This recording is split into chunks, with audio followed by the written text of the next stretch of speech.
Айдананың қуыршағы 17-ші бөлім. Бүгінде Айдананың отбасы әлемнің өте бай адамдарының қатарына кірді.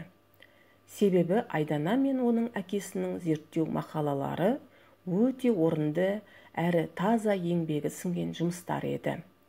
Олардың кітаптарына әлемнің елдерінің бәрі қызығып, өз тілдеріне аударып басты. Көптеген аудио, видео зерттеулері жарық көрді. Соның бәрінен түскен қаражатты Айдананың әкесі табиғатты қорғауға жұмсады.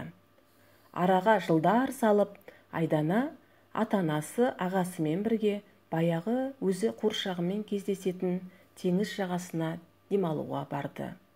Арнайы жасалған шыны ыдысқа салып, қуыршағын да ала барды. «Қуыршағым, сені туған теңізіңе жіберемін», деді Айдана. Қуыршақ қуанып кетті. Теңіздің лебіне бетін тосып біраз тұрды. Теңіздің иісіне иіскеп, тағы біраз үндемеді. «Менің теңізім», деді сәлден соң. Көзі мөлт еткен жасқа толып кетіпті. «Айдана, менің ішімде ақ-інжу бар екенін білесің», деді. Көзқарасында «алып қалам десең, ал» деген жазу бар еді. «Керек емес, теңізге таста», деді Айдана.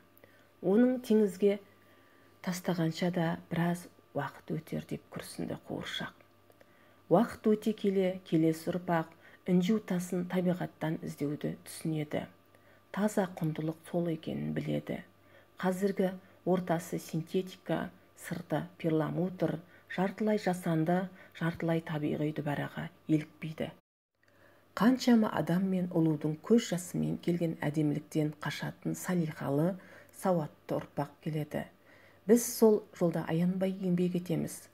Сонда олар інжуді, сіздерді қырып жойып емес, таза табиғаттан іздейтін болады. Сонда менің қуыршақтарыма да, теңізге де еш зиян келмейді, деді. Айдананың әңгімесі қуыршақтың көңіліне қонды ма, қонбады ма, оны ол білдірмеді. Үнсіз тұра берді.